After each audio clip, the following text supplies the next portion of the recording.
Now that we've used our unit circle to define the trig functions, we can calculate some values of the trig functions of different t-values.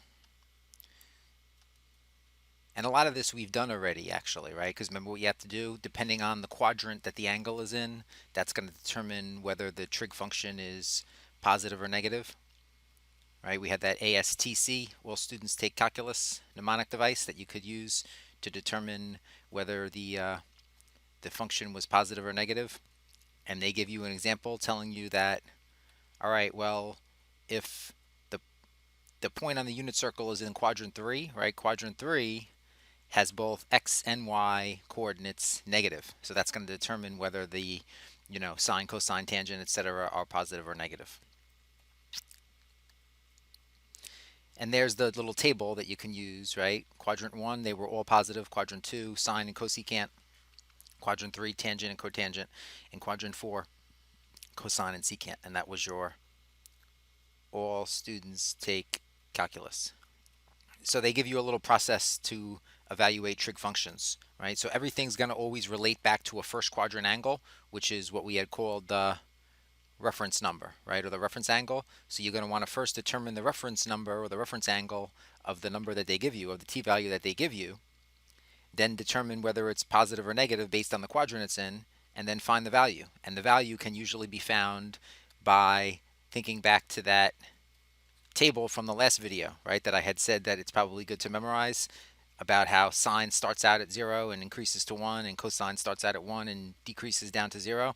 That's why that table is going to be super important to memorize. All right, so find each value: the cosine of 2 pi over 3, the tangent of negative pi over 3, and the sine of 19 pi over 4. So the first thing, cosine of 2 pi over 3, if we remember our trick that we had said, the denominator is 3 in 2 pi over 3, which means our reference angle or our reference number, whatever we want to call it, is going to be pi over 3, right? And it was in the second quadrant. So in the second quadrant,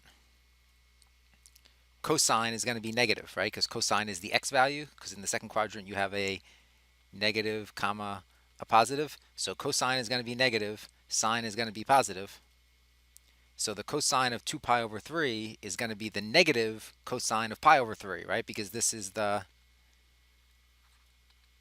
reference angle or reference number. Again, I'm using reference angle and reference number interchangeably. So the cosine of 2 pi over 3 is really the negative cosine of pi over 3. And then if you remember from our table, cosine of pi over 3 was a half. So then the cosine of 2 pi over 3 is just going to be negative 1/2. All right, so it's the opposite of the cosine of the reference angle, which is negative a half.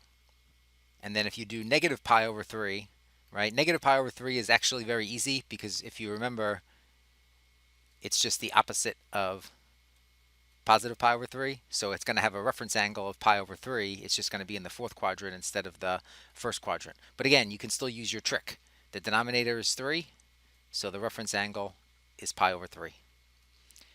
And in the fourth quadrant, the values are positive, comma, negative. So if we're dealing with tangent, tangent is y divided by x. So it's going to be a negative divided by a positive. So it's going to be a negative. So the tangent of negative pi over 3 is going to be the negative tangent of pi over 3. And again, did you have to have the tangent memorized? No, I usually tell people to think of tangent of pi over 3 as being the sine of pi over 3 over the cosine of pi over 3. And the sine of pi over 3 was actually square root of 3 over 2. And the cosine of pi over 3 we had just done, right? That was a half. So this is going to be square root of 3 over 2 divided by 1 over 2. So what ends up happening here, if you do your keep change flip, here, the 2's end up canceling, and you just end up with the square root of 3.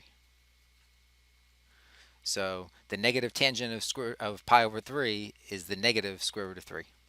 And then for your 19 pi over 4, you got to remember again, you don't even have to really do this, because again, denominator is 4, so the reference angle is going to be pi over 4. right? That's one easy way to think about it. Now it's not as obvious, I don't think, what quadrant this is in yet, right? Because 19 pi over 4 has been wrapped around the circle many times.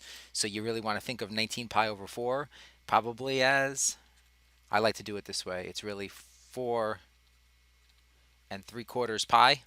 So that's been wrapped around the circle twice, and then it's going another 3/4 pi around the circle. So if you subtract out 4 pi, which is what they did up here, right? I'm just trying to show it in a little bit of a different way. 4 and 3/4 pi minus 4 pi, you're left with 3/4 pi, which is 3 pi over 4. And that's going to be in your second quadrant, right? 3/4 pi, because, right, remember 1 pi is half around the circle. So 3/4 pi is going to be quarter of the way, and then another 45 degrees, basically, right? So you end up right there. So this is in the second quadrant where the points are negative, comma, positive. So if we're doing sine, right, sine is the y value, so sine is going to be positive. So what's going to happen here is the sine of 3 pi over 4 is going to be exactly the same as the sine of pi over 4, which was our 45-degree angle, and that was square root of 2 over 2. Right? And why did I write the sine of 3 pi over 4 and not the sine of 19 pi over 4? Because they're coterminal. Right? 19 pi over 4 and 3 pi over 4 are coterminal. So this is the same as the sine of 19 pi over 4. Right? The sine of 19 pi over 4 is equal to the sine of 3 pi over 4, which is the sine of pi over 4, which is square root of 2 over 2. So you see, it's like a process that you got to go through. Right? First, subtract 4 pi to find the coterminal angle between 0 and 2 pi, then determine the reference angle, and then determine the value of the sine at that reference angle. And there it is, square root of 2 over 2.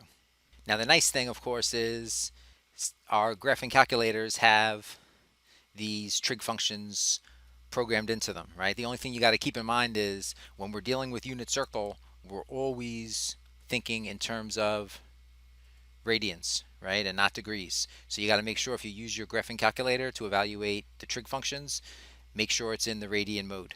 All right. And the other thing that sometimes people mess up is there is a button on your calculator above sine, cosine, and tangent that looks like this.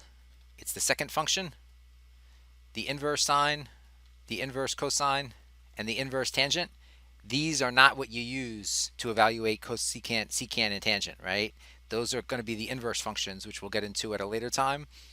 In order to evaluate the cosecant on the calculator, you're going to type in 1 divided by the sine of the angle. To evaluate secant, you're going to do 1 divided by the cosine of the angle. To evaluate the cotangent, 1 divided by the cotangent of the angle. So if I wanted to use the calculator to find the approximate values of the sine of 2.2 radians, the cosine of 1.1 radians, the cotangent of 28 radians, the cosecant of 0.98 radians, I would just go through my calculator keystrokes. So what would I do to find the sine of 2.2? I would again just make sure my mode is in radians, right? It is.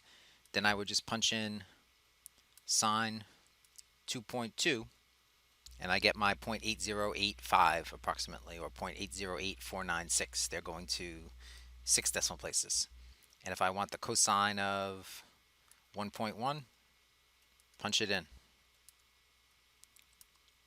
Get that. Now, for the cotangent and cosecant, right, we have to use our reciprocal functions. So the cotangent of 28 is really going to be 1 divided by the tangent of 28. The cosecant of 0.98 is going to be 1 divided by the sine of 0.98. Okay, so just keep that in mind when you're doing these. So if I wanted to do cotangent of 28, 1 divided by the tangent of 28. And there's my value, negative 3.55. And then if I want the cosecant of 0.98, I'll do 1 divided by the sine of 0.98. And there's your 1.204. And again, this is not the same as that little sine inverse, cosine inverse, tangent inverse that's above the sine, cosine, and tangent keys. Those are your inverse functions, right? Your inverse trig functions. We will get into that at a later time, not now, right? Here we're just evaluating the cotangent and cosecant by using the fact that they're reciprocals of the tangent and the sine.